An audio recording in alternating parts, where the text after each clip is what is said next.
네, 우리 말씀 보도록 하겠습니다. 함께 보실 말씀 고린도전서 3장 5절에서 8절 말씀을 함께 보도록 하겠습니다. 고린도전서 3장 5절에서 8절 말씀 함께 한 목소리로 합독하도록 하겠습니다. 함께 읽습니다. 시작. 그런즉 아볼로는 무엇이며 바울은 무엇이냐? 그들은 주께서 각각 주신 대로 너희로 하여금 믿게 한 사역자들이니라. 나는 심었고 아볼로는 물을 주었으되 오직 하나님께서 자라나게 하셨나니 그런즉 심는 이나 물 주는 이는 아무것도 아니로되 오직 자라게 하시는 이는 하나님뿐이니라. 심는 이와 물 주는 이는 한 가지이나 각각 자기가 일한 대로 자기의 상을 받으리라. 아멘. 예, 우리 기독교 강요 2권 우리 5장 1절에서 5절에 있는 내용을 우리가 오늘 정말 간략하게 한번 볼까 합니다. 그 소제목이 상식에 근거하여 제기되는 반론들에 대한 답변입니다. 그러니까 사람들이 이제 상식에 근거해서 어떻게 보면 이렇게 반론들, 칼빈이 가르쳤던 내용들에 대한 반론을 했다는 거죠. 그 반론들에 대한 답변을 주고 있어요. 큰 맥락에서 우리가 볼 수 있는 건 지금 이 내용은요, 자유의지를 계속해서 변호하고자 한다는 맥락에서 읽으시면 됩니다. 그러니까 결국은 뭐냐면요, 이 싸움이에요. 내 공로 좀 납둬줘. 내 공로 좀 뭐 해야 돼요? 인정하게 납둬줘. 그래서 그걸 지금 공로 내 편에서 이거 제일 많이 등장하는 게 그거죠. 하나님이 동아줄을 내려주셨으니까 동아줄을 거부하면 그거에 대한 징계로서 지옥 가는 거고, 붙잡으면 은혜 붙잡는 거야. 이 정도 공론을 해줄 수 있잖아. 이렇게. 근데 우리 올바른 은혜의 성경적 가르침을 아는 사람들은 뭐죠? 이것도 아니에요. 그냥 선택하셔서 은혜 주셨다는 거죠. 의지조차 은혜 주셨다는 건 그런 의미입니다. 그냥 다 은혜로 주셨다는 거죠. 그게 성경적 가르침이기 때문에 칼빈은 말하는 거고 우리는 따르는 거예요. 그러니까 우리는 뭐 해야 됩니까? 성경대로 걸어가는 게 핵심이라는 거죠. 그러니까 우리가 저번에도 우리 칼빈이 말했잖아요. 가짜는 변호를 해드릴 필요가 없어요, 하나님은. 근데 우리에는 뭔가 하나님을 변호해야 된다는 이상한 그것도 사실 마귀가 조장한 거죠. 내 의지를 교묘하게 숨겨서 우리가 이건 하나님을 위한 일입니다 라고 알았는데 사실은 내 의지, 내 공로, 이거를 숨겨두고 있는 거라는 거죠. 그러니까 우리는 알아야 돼요. 그냥 말씀대로 걸어야 된다. 말씀대로 안 걷는 부딪히는 마음이 왔을 때 우리는 뭘 인정해야 돼요? 내 안에 죄성이구나. 내 안에 하나님을 거부하고자 하는 죄가 있구나 라고 여기시면 됩니다. 네, 그 중에 그리고 가장 치명적인 건 우리는 알아야 될 건 오직 은혜라는 거죠. 우리의 공로는 절대 없어야 된다는 거예요. 우리의 공로는 껴줄 수 있는 그 통로가 없다는 거죠. 그래서 칼빈이 여기 두 번째 한박에서 이런 말을 해요. 우리 덕행들과 악행들이 우리의 의지로 된 거 아니면 벌을 받고 상 받는 것도 모순 아니야? 라고 말한다는 거죠. 하나님이 왜 상 주는데? 근데 여기서 설명을 기가 막힌 설명을 해요. 상 주시는데 그 상은 뭐냐면 하나님이 주신 달란트에 대한 상이라는 거죠. 그러니까 이거예요. 5달란트 주신 사람에게는 5달란트 줬죠. 그리고 2달란트 주신 사람들에게는 2달란트 남겨서 2달란트 줬어요. 근데 그 줬을 때 그 상급 주셨잖아요. 그 상급을 주시는 처음 시발점은 5달란트를 받았고 2달란트를 받았어요. 근데 왜 그렇게 따로 받았죠? 그 사람이 어떤 달란트를 사용할 만한 능력이 되고 해서? 우리는 알 수 없어요. 그냥 하나님이 선택해서 주신 거죠.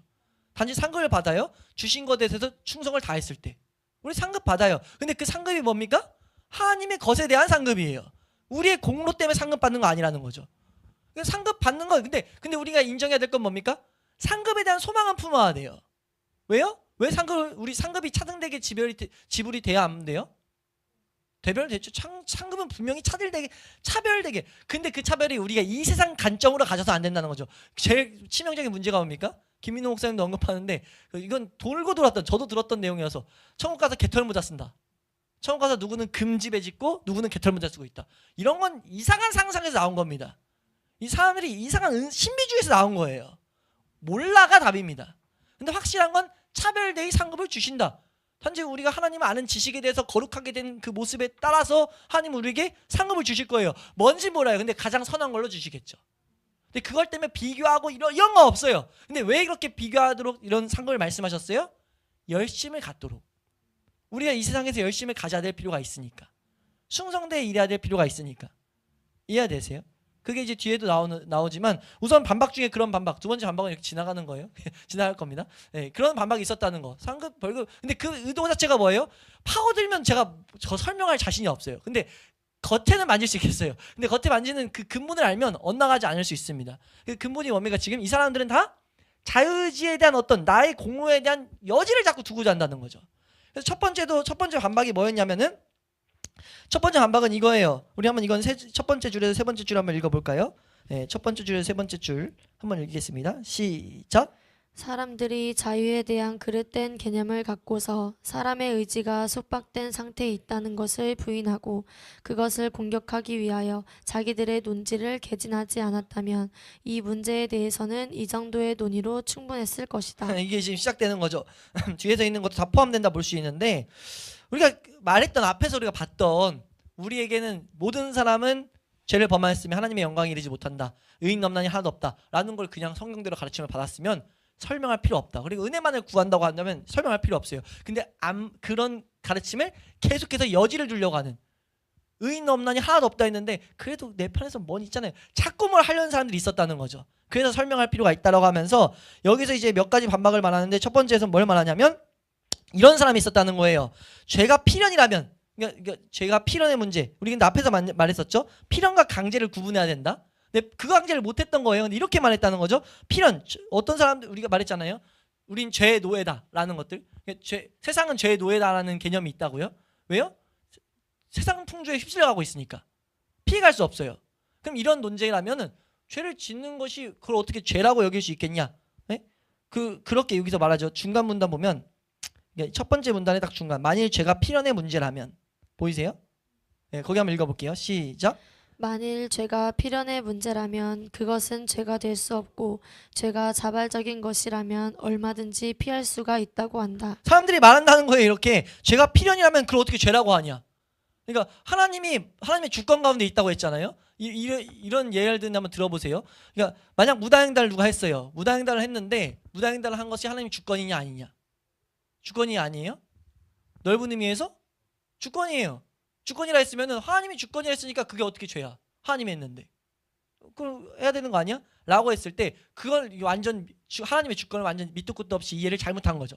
하나님 뭐 하신 거예요? 우리 전에 봤지만 전 시간에 봤지만 허용하심이에요. 그 죄악을 더욱더 여러 가지 이유가 있겠지만 우리가 하나 생각할 수 있는 건 그 사람이 얼마나 무질서한지 그런 것들을 자각할 수 있도록 하나님이 허용하신 그런 측면 중에 하나로 볼 수 있죠. 근데 그렇다고 해서 그러니까 그 사람이 허용된 안에서 스스로 자범해서 죄를 진 건데 죄를 질 수밖에 없게 하나님 뭐 관여를 했다고 해서 죄가 아니게 될 수는 없다.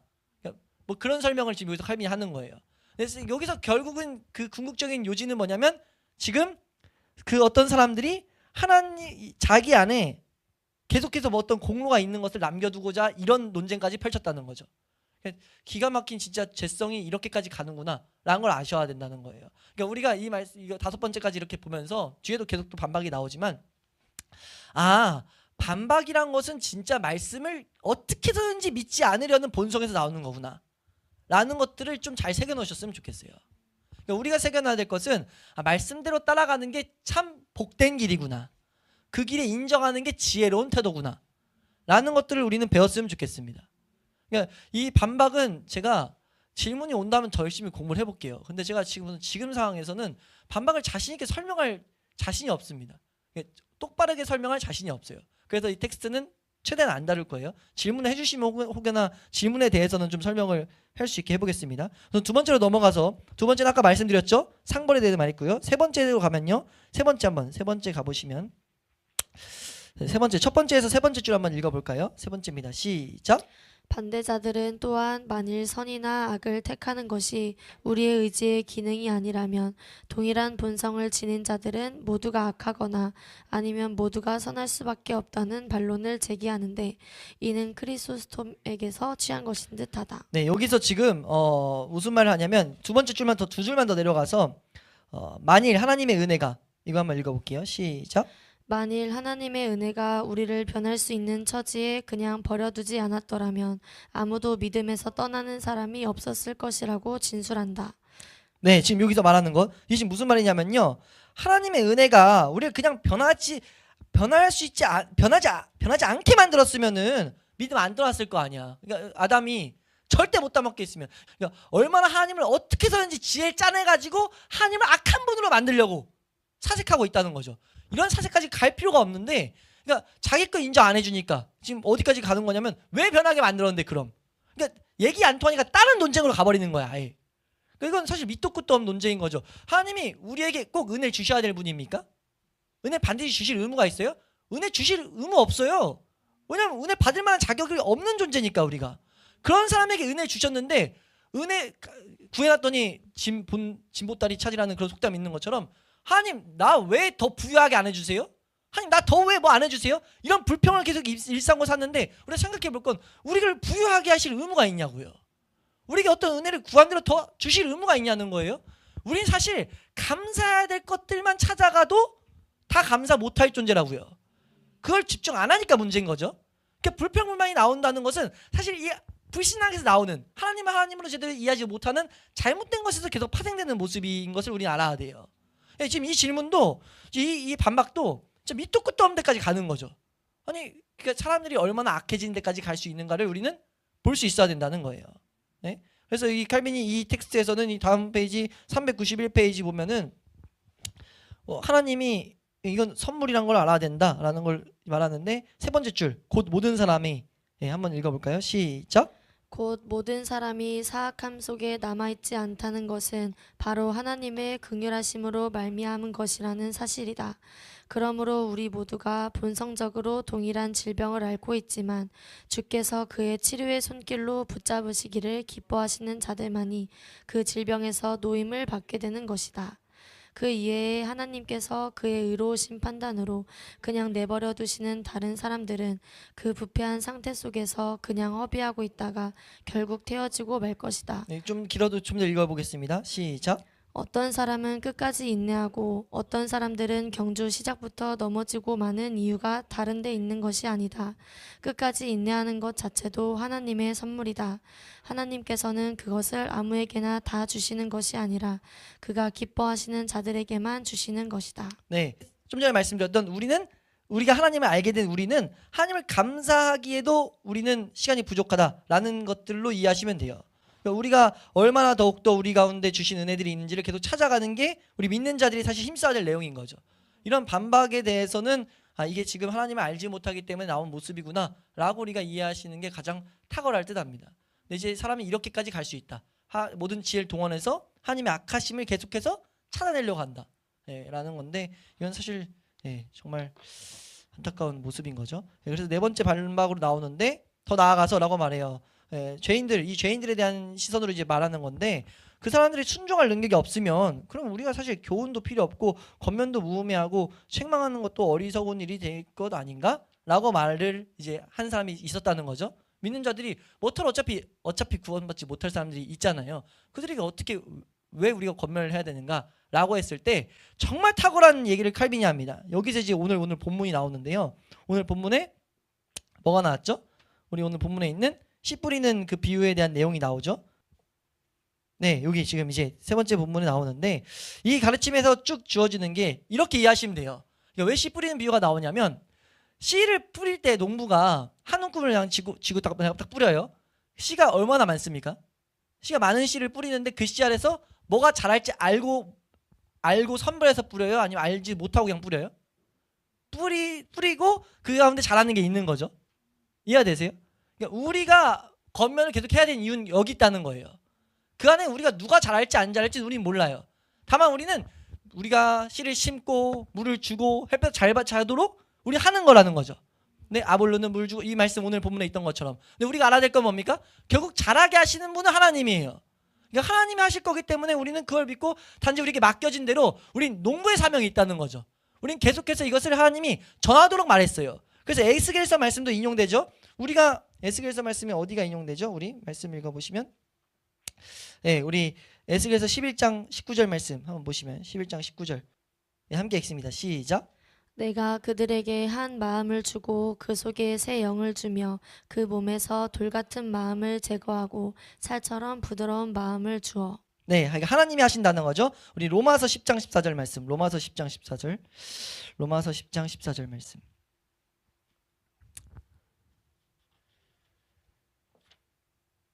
함께 읽습니다. 시작. 그런즉 그들이 믿지 아니하는 이를 어찌 부르리요 듣지도 못한 이를 어찌 믿으리요 전파하는 자가 없이 어찌 들으리요. 예, 우리가 그래서 이런 이유들 때문에 이 우리가 권면하는 것은 당연히 해야 되는 일이다라는 것들을 말하고 있어요. 우리가 구분할 수 없기 때문에 하나님께서 하시는 것이다라는 것들을 이 4절에서 설명하고 있고, 그러면서 이제 5절에서 권면이 지니는 가치를 설명하죠. 우리 여기서 이제 5절에서 좀 읽을 걸 보겠습니다. 5절 393페이지 중간 문단에 그러나 신자들에게는, 우리 여기 읽어보겠습니다. 찾으셨어요? 시작. 그러나 신자들에게는 그 권면들이 특별한 가치를 지닌다. 주께서 그의 성령을 통하여 모든 일을 행하시며 그리하여 그의 말씀의 도구가 그들에게 효과를 내도록 만드시는 것이다. 그러므로 경건한 자들의 모든 의로움은 온전히 하나님의 은혜에서 비롯되는 것이라는 점을 분명히 받아들여야 할 것이다. 그러면서 지금 아까 읽었던 말씀을 읽고 있죠. 그리고 다음 페이지로 넘어가서 우리 394페이지 두 번째 문단, 두 번째 문단, 이보다 좀 더 분명한 해답을 원한다면, 여기 나왔구나, 핏값을. 네, 우선은 세 줄 한번 읽어보겠습니다. 시작. 이보다 좀 더 분명한 해답을 원한다면 여기에 그것이 있다. 하나님은 그의 택하신 자들 속에서 두 가지 방식으로 일하신다. 내적으로는 성령을 통해서 일하시고 외적으로는 그의 말씀을 통해서 일하시는 것이다. 그의 성령을 통해서는 택한 자들의 마음에 빛을 비추시고 의를 사랑하고 배양하는 마음을 일으키시고 그들을 새로운 피조물로 만드신다. 네, 여기까지 읽겠습니다. 예, 여기서도 지금 중간에 나오는데 반대자들이 말한다는 거예요. 왜 성령의 인도하심을 맡기지 않고 우리의 의무에 대해서 계속 권면하냐, 우리가 왜 계속 이 일을 해야 되냐라고 했을 때 칼빈은 말하죠. 하나님이 시켰는데, 하나님 시키신 분이 하나님이면 하나님의 뜻이 있는데 우리가 거기다 왈가왈부할 필요가 있게, 이래라 저래라 강요할 필요가 없다는 거죠. 그런 말을 393페이지 마지막 문단에서 하죠. 사람아 그대가 누구인데 하나님께 감히 이래라 저래라 강요한단 말인가. 하나님께서 이런 방법을 선택하셔서 우리에게 하라고 했는데 그것을 우리가 거부할 필요가 없다는 거죠. 그 가운데 분명히 하나님의 놀라운 섭리가 있는 걸 우리는 알아야 된다는 거예요. 근데 칼빈이 우선 우리가 쭉 보면서 보게 되는 것은, 칼빈이 이 설교를 해나가면서 분명히 보는 것은, 우리가 하나님의 은혜가 아니면 안 된다는 것을 계속해서 칼빈은 설교하면서 더욱더 이제 반론을 하면서도 느꼈다는 거예요. 그러니까 은혜가 필요하니까 뭐 할 수밖에 없습니까? 기도할 수밖에 없죠. 은혜를 구해야 될 거 아니에요? 우리가 반드시 알아야 될 것은, 우리가 왜 그렇게 성경에서 말하죠. 쉬지 말고 기도하라고. 우리가 알면 알수록, 신앙의 길을 알면 알수록 우리는 쉬지 말고 기도할 수밖에 없는 거예요. 은혜가 아니면 한 걸음도 나아가지 못하니까. 우리의 의지조차 뭐라고요? 은혜로 된다고요. 근데 이걸 거부하는 수많은 가르침들이 우리 가운데 녹아서 계속해서 막 뿌리 있게 나온다는 거예요. 그러니까 우리가 말씀대로 안 걸으면, 이렇게 보셔도 무방해요. 말씀대로 안 걸으면 우리 안엔 끊임없이 하나님을 악하게 판단하려는 것과 하나님의 말씀들을 왜곡시키려는 것들이 내 안에서도 막 계속 발생된다. 그래서 그것들을 반박을 계속 하고 싶어 한다는 거죠. 우리가 그 수많은 반박들을 어떻게 이길 수 있습니까? 올바른 길을 쫓아가면 돼요. 그러니까 그때 올바른 표대를 세우는 게 가장 중요하죠. 제가 오늘도 새신자 교육 때 계속 강조하고 있지만 앞으로도 새신자 교육을 하는 이유가, 우리 교회는 구원으로 시작해서 구원을 가지고 십자가로 향하여 십자가로 인하여 나아가는 그 길에서 벗어나지 않겠다라는 걸 계속 말하는 거거든요. 근데 물어보면 그거예요. 우리가 계속 이런 교제들을 하다 보면 계속 파고들잖아요. 그게 그렇게 생각하는 근거가 뭡니까? 구원 확신을 말하면 구원 확신을 생각하는 근거가 뭐예요? 물어야 된다는 거예요. 근데 근거가 성경에 안 닿아 있어요. 어떤 자신의 체험이라든지 자신의 생각에 닿아 있어요? 이거는 밑도 끝도 없는 거죠. 우리의 신앙의 근거는 항상 성경에 닿아야 되는데 마귀가 그렇지 않게 만든다는 겁니다. 우리가 이 표대를 올바로 세워놓는데, 그 표대를 올바로 세워놓는 기준이 뭡니까? 라고 했을 때 뭐라고 답변할 수 있어야 돼요? 우리는 말씀에 있어요. 말씀의 근거에서 내가 이 표대를 세웠습니다. 그래서 그 설명을 할 수 있어야 된다는 거죠. 내가 지금 신앙을 한 주간 또 살아갈 때 표대를 세웠는데 이 표대가 어디서 나왔는가 설명할 수 있어야 된다는 거예요. 그리고 만약 우리가 그 표대가 올바르다면요, 우리는 은혜를 안 구할 수가 없죠. 매 순간 기도하지 않을 수가 없어요. 그래서 우리는 한순간순간을 걸어가면서 내가 정말 표대를 잘 정했는가, 올바른 표대를 세워놓고 있는가 라는 것들을 점검하는 우리의 삶이 되어야 될 줄로 믿습니다. 안 세워놓으면 어떻게 되는 거예요? 이 반론들을 제기한 사람들처럼 우리 안에 잘못된 반론들이 싹튼다는 거예요. 분명한 것은, 이거는 우리 하나님의 가르침을 반대하는 것이 사람들 안에서 계속 나온다는 거. 그리고 생명이 없는 자들은 절대 이해 못하는 영역이라는 거. 어떻게든지 딴 길로 계속 가면 갔지 절대 본질로 못 간다는 거예요. 우리는 감사하게 믿어지는데 이건 은혜라는 것을 우리는 알아야 될 줄로 믿습니다. 또 우리가 알아야 될 건 믿어지는 것과 살아내는 건 별개예요. 살아내기 위해선 제대로 이것을 이제 내 것으로 하기 원하는 마음을 가지고 이것이 경험적으로 지식이 되는 것을 사모하며 우리가 걸어가는 모습이 있어야 될 줄로 믿습니다. 그래서 우리가 모든 순간순간에 은혜를 구하며 더욱더 하나님의 열매를 보는 자리까지 자라갈 수 있길 소망합니다.